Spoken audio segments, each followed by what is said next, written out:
We're honored to have Sue Delanoy join us today to share her insights, wisdom, expertise, and experiences with us.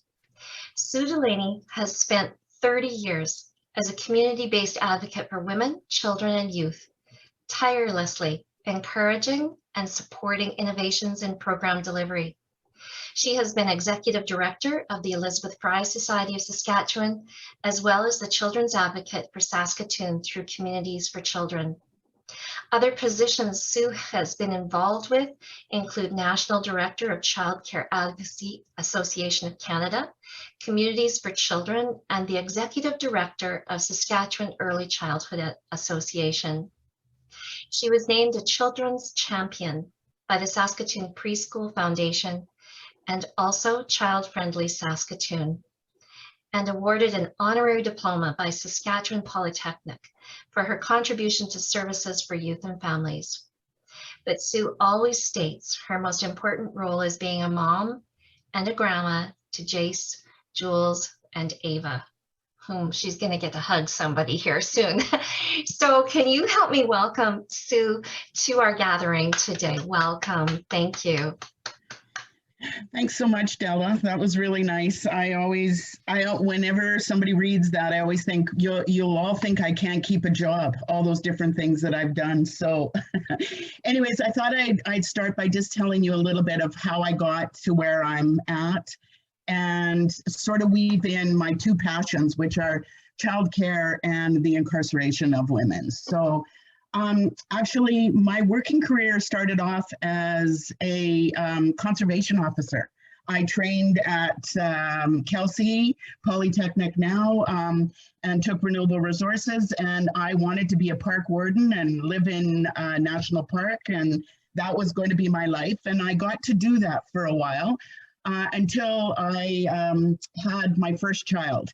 And I tell everybody this story. I was actually lying in a boat in a northern community getting shot at over a fisheries infraction. And I thought, I gotta get another life. This is ridiculous. So I ended up staying at home for a while and had my own family day home for a while. And while I was looking after my own children and a few others, and really didn't have any training other than, being a mom or is sort of intuitively loving programming and taking kids on adventures and things like that. I ended up working for the Ministry of Daycare at that time, licensing childcare centers. And, took a few classes, went back to school, did some social work, things like that.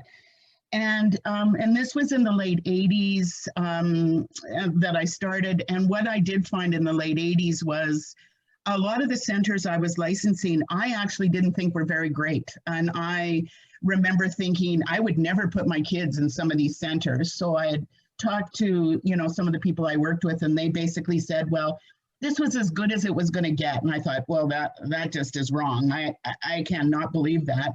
And then somebody told me I was an advocate. And I said, what the hell is an advocate? I had no idea what an advocate was. I think at some point I thought it was that bra burning person, that did something wild and crazy.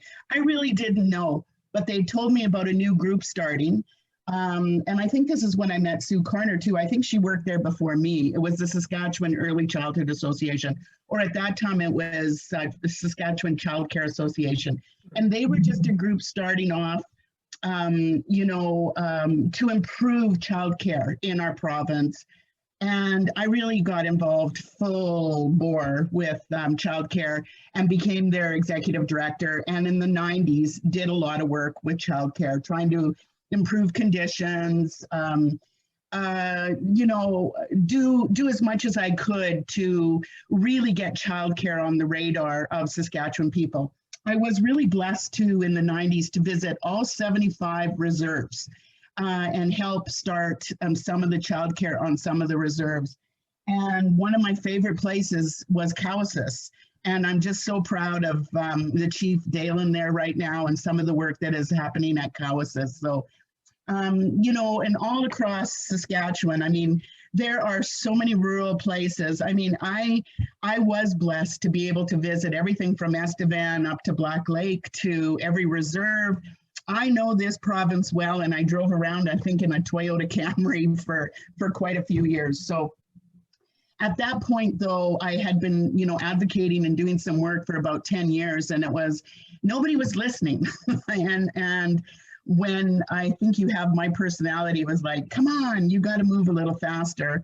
And I was offered the role of a childcare advocate through Saskatchewan Communities for Children, or Saskatoon Communities for Children, in the 2000s. And I thought, I would take it only on one condition, is that we had started this brand new project called Understanding the Early Years, to which Moose Jaw was very involved with. And Moose Jaw at that time, well, actually the whole Understanding the Early Years was to prove how important childcare was. And at that point, and any of you who have been in any of these advocacy things or done any work in childcare, we have tried to prove this over the past 50 years through, brain development. It's a woman's issue, impact for your money. Like any way we could prove it, we wanted to prove it.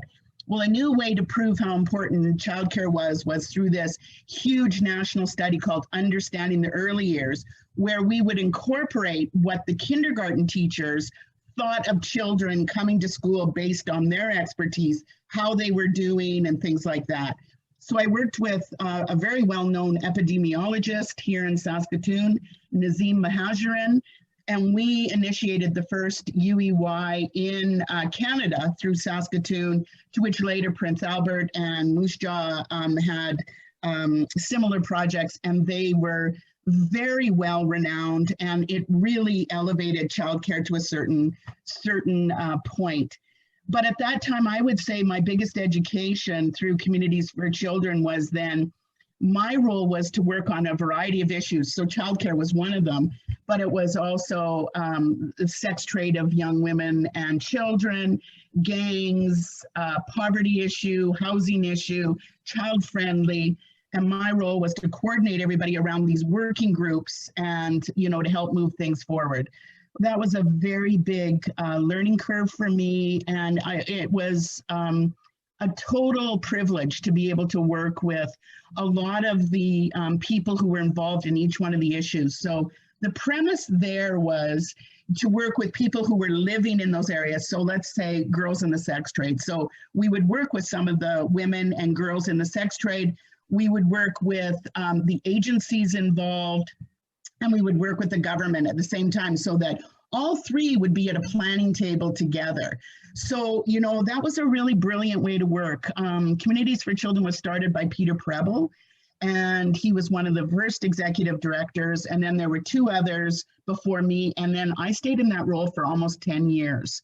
So I learned a lot. And at that point, everywhere I went, if we were talking about gangs, if we were talking about women in the sex trade, there are a million different reasons why people end up in those issues, as we know. But people would say, well, Sue, what do we need to do? Where do we need to start? And I would always have to start at the beginning and say, families, we need to support families strong at the beginning. And that for me was, a supportive family, a familial system. Childcare was part of it. Worthy wages, a good minimum wage, things like that. If we sort of front loaded that end of things before we got to the other end, I always thought, and there's lots of issues in between that, but childcare always remained my number one issue, my number one ideal. And sort of throughout my career too, we've had a couple of opportunities for childcare to really become a reality. And, it was maybe in the early 90s, but then in 2006, Paul Martin, the federal government, said we would have a national childcare system. We rallied around that. The province, put out a really great framework or a roadmap of what we wanted. We got childcare for 6 months. Unfortunately, the Liberals lost the, federal election. The Stephen Harper government came in, and it was gone within, 2 months of them coming back into power. And to tell you the truth, childcare has remained an enigma, and has remained the same For the past 20 years, nothing really much has improved for childcare in the province. Yes, we've gotten a few more places and spaces, but really, it really has remained not quite as good as it should be or as robust as it should be. So after Communities for Children actually came to a lovely end, and it was, I mean, we were supposed to be a planning mechanism that at some point has to come to an end. You can't keep planning for years and years and years. Well, maybe you can, because some things still need to be planned. I actually was offered the role of the National Child Care Executive Director out of Ottawa. So I did that part-time in Ottawa, and then I could work from Saskatchewan. At that point, I was very involved with young men and women in gangs, and we started a place called the Kinsman Activity Place, which was a house meant for gang-involved individuals. It was a house for them to own and operate out of, get programming, maybe schooling, a meal, work, whatever. And I'm really happy to report it's still in operation right now. So the CAP House, you know, thank goodness to the Kinsman organization, offered us some money, and it was also owned by the Tribal Council, the City of Saskatoon, Communities for Children, and I think it was also a housing organization. Anyways, it went fairly well, but I found the national work, again, it was too hard going from Ottawa back to here. I actually thought I was sort of, okay, what next? What can I do? And a friend of mine said, we need your help. And I said, what do you need my help for? And it was to operate the Elizabeth Fry Society. And they had been out of service for about a year. They're, due to some health reasons for some staff or whatever, they had been defunct for about a year. So could I come and resurrect it? I knew about, organizations. I had been an executive director. Could I help them? And the person who asked me, I love and I know, and I said, I would stay for 1 year, and then I would move on to get back to my love of helping children and families and the whole childcare thing. And in my mind, I thought, incarcerated women all have children. I could still do the advocacy for children in my role as executive director, and I would be there for 1 year. 10 years later, through the executive director role, who knew that I would love working with incarcerated women? That probably was the highlight of my career. But I was so naive of the justice issues. In every milieu that we work with, in, wherever you are, like the social service sector, the health sector, the education sector, a lot of the, systems and policies are a little screwed up, and we all need to work on them. Well, any of you who are involved with justice, that is a huge, a huge challenge. And I found the, conditions of the women incarcerated were ridiculous. A lot of the things that I think most people don't know about, I became very aware of. I got to hire the best team ever, worked with lawyers, court workers, and we had 10 years of incredible work, and also worked with a lot of experiential young women who, and when I say experiential, they had been through the system themselves. They were able to help other women. And, we did a lot of really great work, and I'm happy to say Elizabeth Fry is, doing well now. And they've made a shift now from a lot of non-Aboriginal people working to a lot of the women working within the system right now. At the main organization are Indigenous, which I think is really important. They're continuing the great work and the great fight. What I did learn about women incarcerated was, to my sad, reality is most of the women, well, I'm old, I'm going to be 65 next week. They're girls. They're between the ages of like 20 and 30. And actually the average age like 26, 27. They were mostly Indigenous women. 90% of the population incarcerated are Indigenous. Women living in poverty, the number of children that each of the women have, well, it's actually 3.5. I always wanted to see that 0.5 child, what it looked like. You know, I mean, lots of children who are displaced when women go to jail, and lots of women who are in jail for really crappy reasons, like not good enough to be incarcerated, to tell you the truth. A lot of women with addiction issues, mental health issues, and of course, poverty issues. And so, you know, when people will say to me, well, there's just way too many Indigenous women incarcerated, like we need to do something about that. That just happens to be our population that is the most poverty ridden, you know, population in Saskatchewan at this point. And so the majority of people incarcerated are of Indigenous ancestry. There are two different systems too of incarceration. So if you are sentenced to 2 years less than a day, you would go to a provincial jail. And the provincial jail is in Prince Albert in Pine Grove. And also when I did start this work, a lot of the women who might have been arrested in a rural setting in southern Saskatchewan were kept in the RCMP buckets for a lot of years, and then they were moved up to Pine Grove. But we do now have the White Birch Remand Center, which works out of Regina, and it's the old Paul Dojak, you know, area. And they've got a small jail for remand for about 25 women. And there have been some issues there too. Recently, some women dying out of White Birch.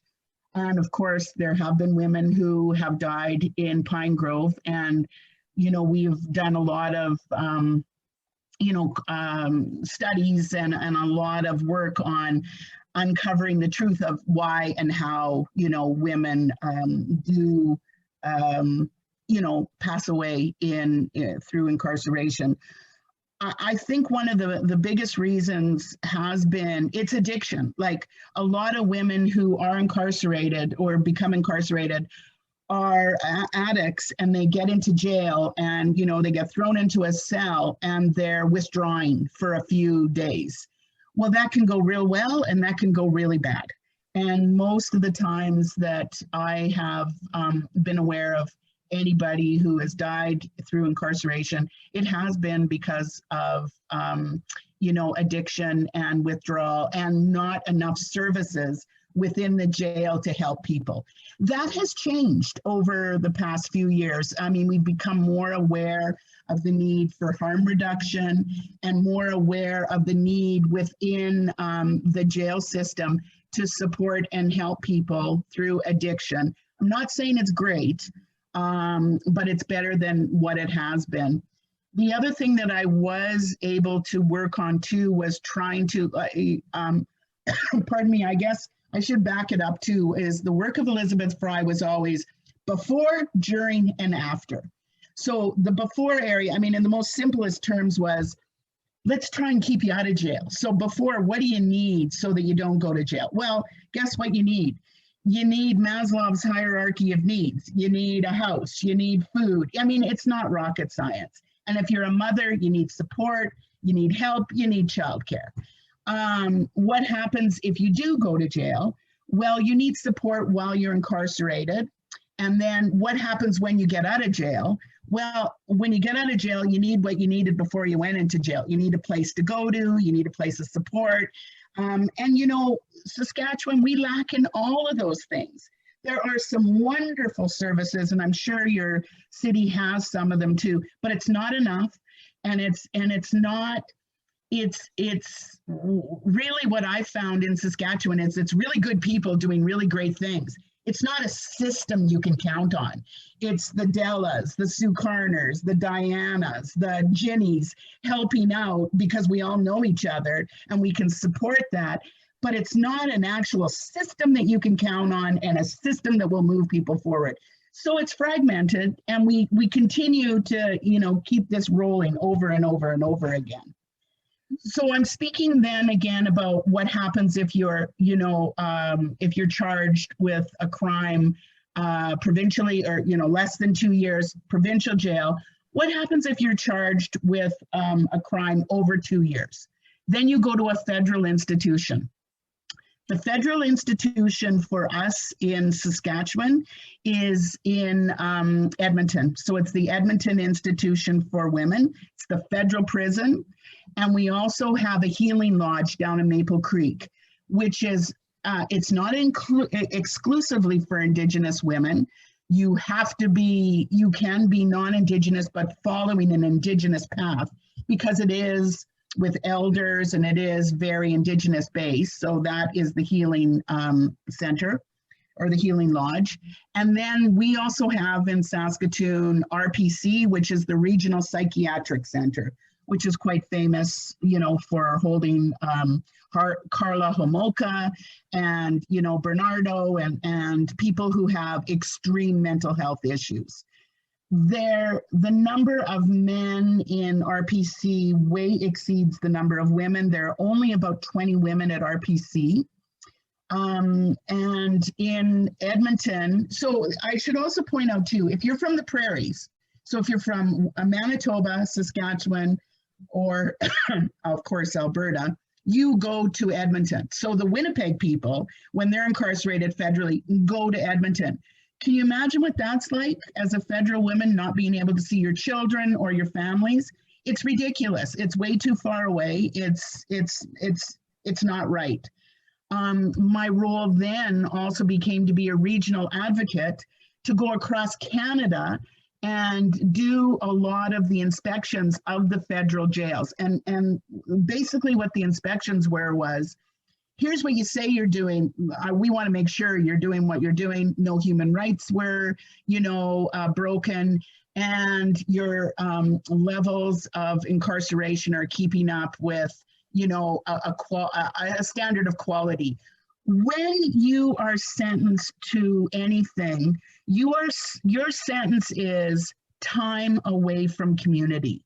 It is not to be punished for a lot of other things. And I think sometimes, depending on where you are, punishment can be ruled out in lots of cruel ways. But there are some good programming within some of the institutions. I would say you're lucky if you get some of the good programming, but I'd also say you have a very sturdy resolve if you're the type of individual who can fight for it and get it. So my job within the federal institution was, to work with the people in the jails, and it was like human rights in action. We had developed a handbook on, here's the rules. Here's what your rights are, while you're in here. Here's what the rules are for incarceration. And it's like going to school all over again, because you have to do certain things to, fill your first opportunity for parole to get out. It's a staggered way to get out. Within the provincial system, it's sort of the same way too, but not as formalized as in the federal system. I would say that there are more supports within the federal system than in the provincial system. And at any given time from this province, we have about 450 women incarcerated. So you have 450 women incarcerated, all now different ages, mostly Indigenous, mostly with mental health, poverty issues, and addiction issues. And most of them have children, 3 or 4. Where are the children? Where are the kids? Who's looking after them? Where did they end up? When you're incarcerated too, if you happen to have had a house before you went in, who's paying your rent? Who's looking after everything? People lose everything, through incarceration. The number of beds and dishes that we have bought for women starting all over again is absolutely ridiculous. The need to house equipment or those kind of things, and you guys probably all know that, is helping people start over and over and over again. Because let's face it, you don't always get it right when you try the first time to do it. you know, what you need is strong resolve and a strong support system around women and families to say, well, you didn't do it this time, well, you can do it next time. We just can't give up on people. But they, you know, people lose everything, and sometimes even lose some of their family members or their children, and it's quite devastating. So again, I would do, you know, lots of public talks about, you know, well, what do we need to do? What's, you know, what's incarceration like? Well, you know, we used to call, sort of jokingly, the justice system the just us system, because it doesn't work. It's not a system that really supports people in a fair way. We think more women would do better off in a community setting.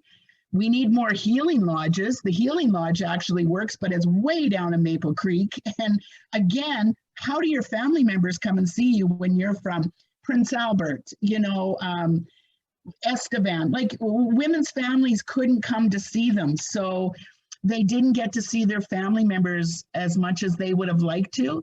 And every mother that I've ever met who's incarcerated holds dearly their children and their lives, and, you know, their opportunities to be a better mother.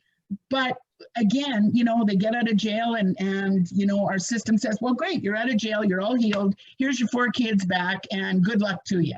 Well, how is that going to work? I mean, you know, again, we need to, you know, stagger that and implement that in a slow thread back into the community. Well, who's supporting everybody for that? Where's the reintegration? Where are the dollars for that? Where's the support for that? Again, the most successful women I've seen have been supported by a core few women or men around them who they have found as a support system, and that support system has really helped them through things. My belief through all of this has been, you know, if children had been, even if, you know, your children were taken away from you, if you had, you know, a quality childcare placement, you know, that would have been something that would have been, you know, you could have retained that, but maybe your caregiver might have been different, but that would have been something familiar to you. It could have helped you through things. You know, childcare is something that I think, you know, can help people who are incarcerated, or mothers incarcerated, or families. But I also think it's the equalizer for everybody. I mean, it might be a poverty issue, but it's also a diversity issue. It's a getting women back in the workforce issue. It's a good for humanity issue. It's a climate change issue. It's an environmental issue. You name it, like quality childcare, but not just in the form we know it in Saskatchewan, which is just basic center-based care. We need, you know, to bring the unlicensed childcare people into the fold, have more of an agency model, you know, support women so that if I hear a woman from Estevan say, oh, great, how is this going to help me? I need non-standardized care. I work shift work. I work from 5 till 11. Who's going to help me look after my kids? I mean, we need to solve that problem of, you know, helping women get back into the workforce. I also, helping women raise children while in the workforce.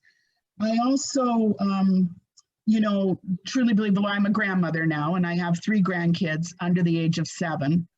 And I've watched both my sets of kids struggle with childcare in their lives. I have a daughter who's a speech path and a son-in-law who's a vice principal who have struggled with childcare. I have a son and daughter who live in, oh, by the way, my son lives in Jasper, Alberta. I mean, he's not the park warden, but he is a millwright and an electrician who lives my dream in a national park. And, you know, their childcare for my granddaughter there was $90 a day in the only childcare center in Jasper. They both work. And there was an initiative through the Rachel Notley government to put it down to $25 a day, which huge difference from $90 a day. Well, Jason Kenney got back in, they got rid of that. It's back up to $90 a day.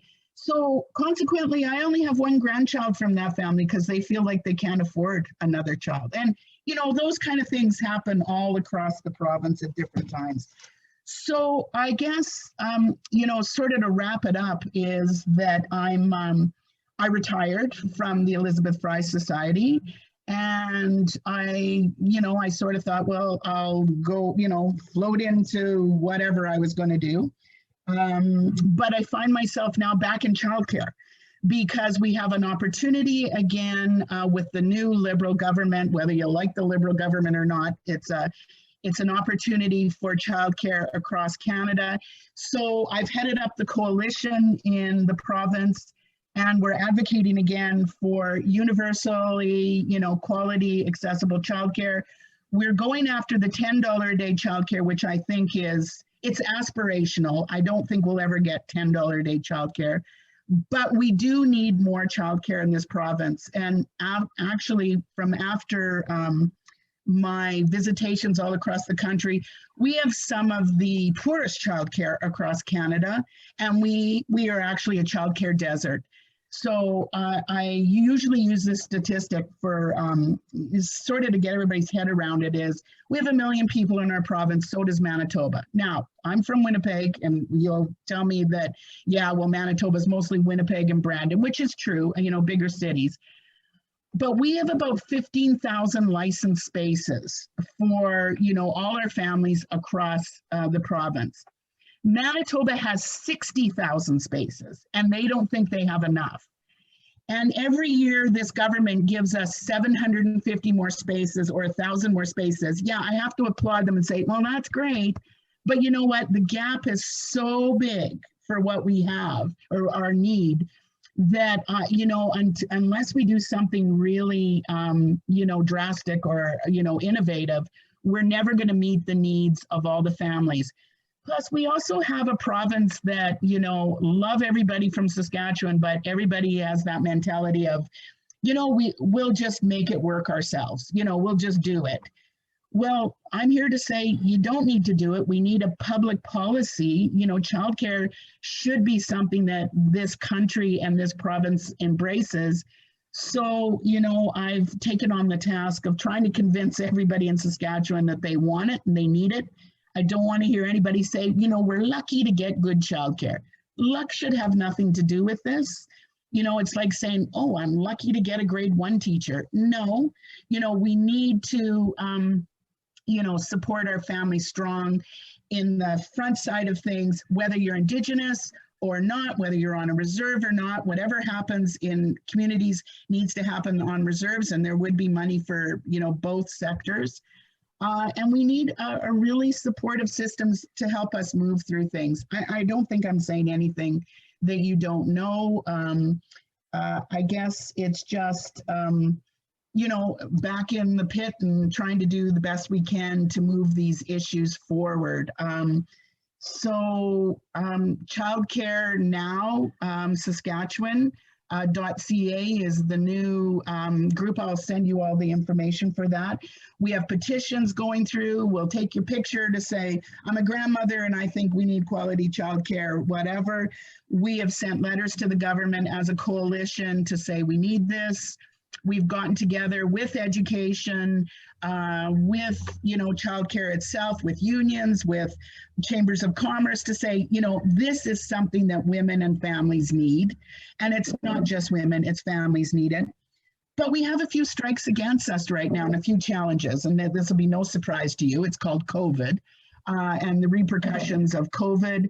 The education system is talking about cuts there. So we have a lot of competing issues right now. Healthcare's in a bit of a mess. Education's in a bit of a mess. And I'm coming along and saying, good, we can get $10 a day childcare.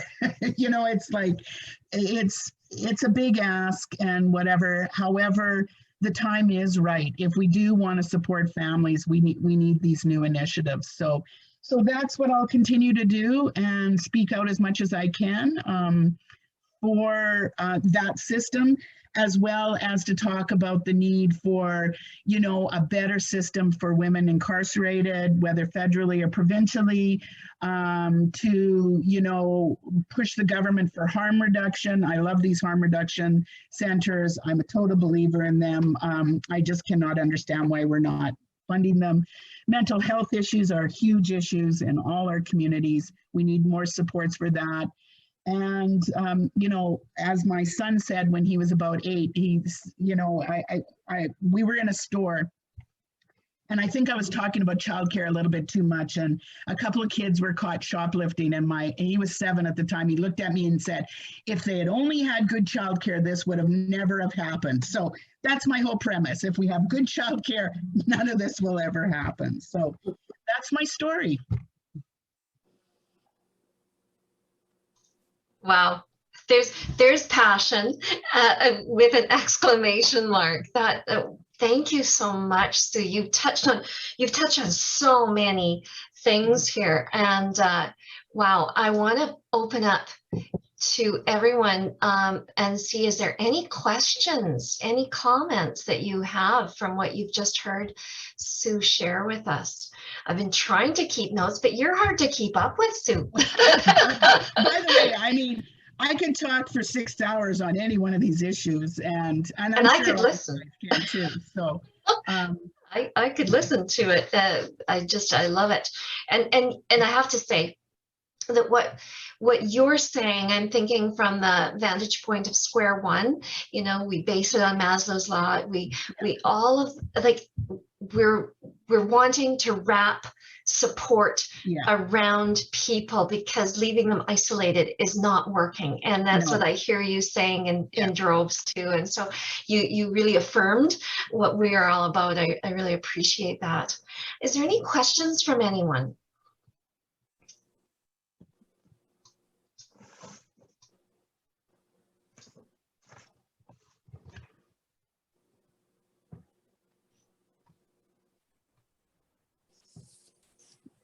Ginny? Hi, thank you so much for enlightening me on some areas. I've just recently moved to Prince Albert from Moose Jaw. And my son was saying there's a healing lodge getting built up here. Do you know? Yeah, I think that's for men.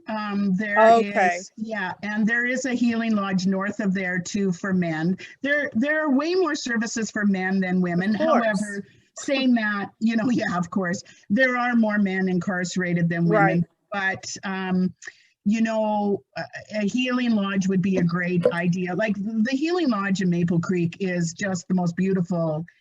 I mean, it's the most healing system I've ever seen for women incarcerated. And a lot of women come out of there very, you know, very connected to services and whatever, and then can begin their healing wherever they may be. So I love that whole model, rather than sticking people in a bunch of cells, you know, segregating them. And actually, Pine Grove is, it's not my favorite place at all. And actually my kids live in Prince Albert too. So sort of the joke was I would go up there with my husband, who was retired at the time, and my grandkids, and we would visit for a while, and then grandpa was going to go for a nap, and grandma was going to jail. So I would go to jail. So, you know, there are some good programs in some of these places, or in Pine Grove, but there are so many women that there's only room for 10 or 12. In the, you know, addiction classes. Well, you got 180 women in there. Well, who gets in there? You have some, I would say, some shitty, you know, areas that people are, you know, have to stay in. Well, you don't ever get to move because there's no places to move. So they keep you in these different ranges for bogus reasons, because there's no room to keep you. There's no room to move you. Like there's no room in the. So is there a way, because the healing lodge aspect, I get it. It sounds, I mean, I can't imagine it not being good. How can I learn more about that? I'm leery of calling it a system. I just finished reading a book about systems, and anyway. Is there a way? I'll send you my information, and, you know, I can maybe link you up with a few different people or things like that. There are, you know, there's always opportunities. Well, through COVID, there wasn't, you know, to help different people. There's a really good program in Prince Albert you might want to get involved with, and it's called Homeward Bound. Okay. I don't if you get a chance, go speak to the people there. They are amazing, and Okay. it's the next best thing to a healing lodge in Prince Albert. And Okay. you could learn a lot there and help out a lot there, and you I know, bet I could. I like just, so many people are, you know, I mean, you hear, and it's typical. It's like, well, they should go to jail. You know, it's all about the punishment. yeah, And I'm past that, even Yeah. coming from a Yeah. parent who was in the criminal, like he was a criminal defense lawyer in the States. yeah, yeah. And still there's the rehabilitation piece that's just vanished. Yeah, yeah, oh, absolutely. And our premise is women would do better, like if you're sentenced to less than 2 years, then let's support you. Let's wrap you up as much as we Okay. can and keep you out of jail. We're not doing anybody any favors by putting you away. Sure. Now, some women would say, you know, jail saved me. I got off the drugs Right. or whatever. Well, I think we could do better than that. You know, like we could find like harm reduction centers or, Yeah. you know, addiction centers to get you off the drugs in a supportive area and then get you back into the community. So Thank you. I'll look that up. Yeah, it's a very good program. Awesome. And you mentioned earlier, Sue, that you are going to send us information around the petitions and such that you are putting together. I'll send that to you, Della. If you send that to me, then I will fan it out. And if there is Karis, if you could send me your email, the information, you'll see my email address where you got the link. If you could send me your email address, I will then include anyone here with that information. That's wonderful. And I love your thought on that, the Healing Lodge model and it's great. The work and seeing what difference it makes to give them exactly the supports they need, meet them where they're at, and it's really meeting them in the in healing the trauma, right? It really comes down to the trauma base. Well, and I'm glad you mentioned that. All the work that I've ever done is based on 3 principles. It was trauma informed. That was number 1. If, you know, the women I was working with or the staff or the students didn't understand trauma, then next, I don't need you working with me. You've got to understand trauma. You also need to understand Indigenous, Aboriginal, Métis, you know, culture. You need to be culturally relevant. You need to understand it, embrace it, and diversity in that. If you don't, next. And then, you know, it was a women's perspective, a feminist women's perspective. Like, I mean, I know that, you know, can cause some ire amongst people, but you know, those lens, trauma-informed, you know, Aboriginal, Indigenous, and from a women, you know, perspective, that guided a lot of the work that I've done over the years. It's not that I'm, you know, don't want to work with men or whatever, but I always see women as sort of that center point. You know, I mean, they usually take the, you know, role of looking after their children, whatever. And again, not that I'm, you know, slamming men or anything. But those 3 things have guided most of my work through childcare, through the work I've done, you know, with sex trade, gangs, poverty, whatever. And then I did work exclusively with women incarcerated. So, you know, I mean, I've been in men's prisons, you know, things like that, but I worked mostly with women. So I have that lens of more, you know, female focused. Sure. That's awesome. Thank you. Jason, as being our voice, do you have any questions that you would like to pose or any clarifications? Sue, I guess what is maybe 1 or 2 changes you'd like to see in the justice system? Well, certainly I'd like to see better community sentences for women, and, you know, rather than putting you in jail a long time, I'd rather see more community sentencing with supports. So, you know, the public has a fit like, oh, geez, you know, they did whatever and they got a slap in the hands, whatever.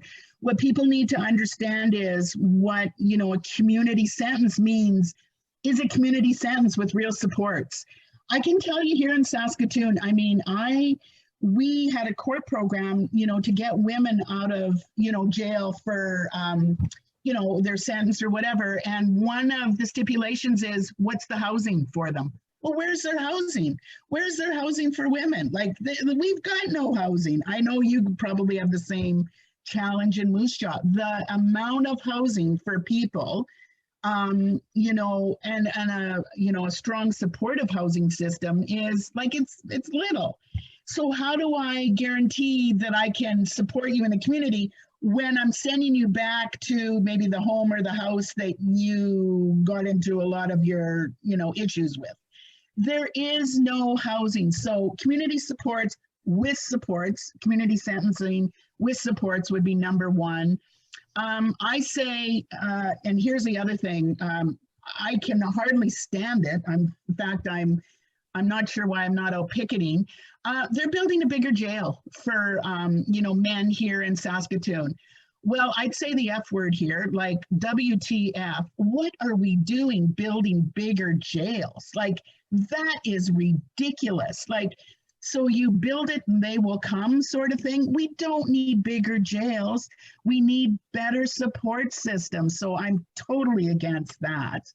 And then we need to fund harm reduction in this province. If we don't get our, you know, addiction and our harm reduction and our, you know, mental health issues settled, then we're all hooped as a society. And then the other big issue that I want people to do, and was certainly happy to see it over, you know, the July long weekend or the July 1st, is people need to read the TRC. And people need to read the missing and murdered, you know, women's recommendations. I mean, I can recite which ones that, you know, guided my work for 10 years. But, you know, a lot of the public don't know what the systems, or, you know, what the, you know, the recommendations were. For instance, you know, finding these graves. Well, people, they requested that in 2016. It's not that we didn't know that. Now, saying all that, I mean, I think finally the public realizes that we're all in this together. Maybe COVID has taught us something, I don't know, but maybe we're in for a new, better system of supports and empathy for our fellow, you know, man, and recognition that it's great that I've got all these things, but I want everybody to have as much as I have. Like, it's no fun being the king of the totem pole when you can't go anywhere and you're worried about, you know, looking after all your possessions when other people don't have as much as you have. It's ridiculous. So I'm hoping more people can, you know, see that, and maybe COVID has taught us that. A great list, a very great list, a high calling for us all, Sue. Absolutely. Any other questions?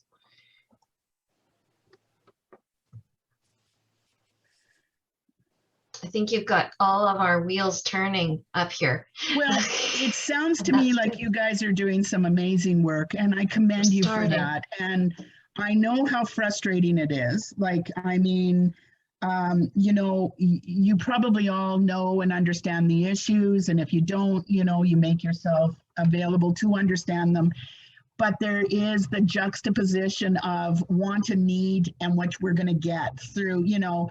And I'm really, I'm old and I'm cranky about it. I'm not fundraising for all these things anymore. Like, I'm not doing bake sales for, you know, housing that we need or whatever. We need these things. And I just applaud, like, Jason Mercurdy from Saskatoon with the Harm Reduction Center. Like, I mean, honest to God, they fundraised for a lot of the issues and they kept, you know, in the paper and doing whatever. Like, I applaud them for doing it. I don't want to do that anymore. Like, if we cannot do what we need to do, you know, then I don't know. But I don't know, we'll see what happens. And we do have some challenging times ahead because we don't have as much money in this province as we would like and what the need is for. So how do we, you know, reconcile that? I'm not sure how to do that. I think another thing that I would really recommend any group to have, and something that I've seen work really well, is whoever you have on your group, you know, if you all think the same, then, you know, challenge yourselves by getting some other people on your group who don't think the same as you. And also get some financial people on your committees and your boards or whatever, because they can help make that financial strategy with you, because we're all going to have to be sharpen our pens and really strategize on how we see this happening. So, you know, it's fine for me to say, yeah, we need childcare. You know, $30 billion is coming to the federal government. Where's it going to come from here? And I sit in a room and go, well, I don't know. Well, yeah, I need to know, and I need to be able to present that ideal for people. So we need to be able to, argue both sides of the coin here. So one thing I've always done, and it's not always easy, is not to always have people who think like me in the same room. Like, I mean, I need to be challenged by those other thoughts. And I think that can help you, because then you see how, other people are thinking and whatever. So this whole coalition that I've got going on right now, I have about 4 people who don't think like me at all on that, but who are very strategic and very, ask the pertinent questions like, how do you see that happening? How are you going to present that? What would be the policy? How much funds, whatever. And I'm like, damn them, like they're right. I do need to be able to justify the ask by other than, the heart and the head, attaching to each other. Well, it's good for families. Well, guess what? That isn't good enough anymore. We need to prove it. So I think you need to elevate yourself to that too. Great advice. Great advice. And something I heard you say earlier is have people with lived experiences at the table. Yeah. I really, right. And that has certainly served us in the Square One community. But well, I heard you saying that. I think there's somebody on here who is one of my young women that I've worked with for a very long time. So said she was going to sneak on here and listen. And I said, why are you listening? But I'd also be careful of this too, and I've made this mistake too, and she would attest to that too. I hardly ever did a talk or a speech without that lived person, giving a little bit of their testimony or their whatever. But you have to be careful of that, not to trigger somebody or victimize them or whatever. They also have to be in a great place where they're feeling good about where they're at. So I think I've been guilty of re-victimizing some people too. However, hearing from somebody who's been there, done that, from their voice is very, very powerful. I mean, I can talk about it all day, but when you really listen to somebody who's, can talk about what works for them, what didn't, how they made, it worked. So anyways, I would do that too, but I'd be careful about that. No, I agree with you 100%, Sue. Thank you. Thank you. Well, wow, time rolls on, and Noreen she said she would have to leave, and she's had to scooch off, but I can't thank you enough, Sue. Number one, nice. Your passion just rolls out of you, and it's contagious, and I think personally I certainly feel empowered and confirmed in our work that we're doing. But you've offered so many different angles for us to look at and to think, not only locally but provincially and wider. Right. and that our voice matters, that we need to be voices in our communities, and so I thank you for planting a lot of seeds with us here today, and I thank everyone for being here and being the receptacle of those seeds, and to let them grow and touch you in new ways. I tried to think of how to close today's session. What would be a reading? And because you were talking children, I went with that angle. Our children are treasures. They are our most valuable resource. They are our decision makers of the future. They are our hope for the future, but we are their hope for their present. So may we serve their greatest good with the utmost care. And so we go, inspired by that, and and we will have another lunch and learn in August. And I'm working on details. I tried to get hold of the person so I could get final details, and they just didn't get back to me yet. So that will be forthcoming, and I'm just, again, just so grateful, Sue. Thank you so much. And I'll send you all, a couple of links and whatever, and my email. You can contact me at any time if you have any questions or whatever. I thank you for your work too, and don't ever doubt, what an impact you guys are making. I mean, it can be frustrating, but it's wonderful that you're doing what you're doing.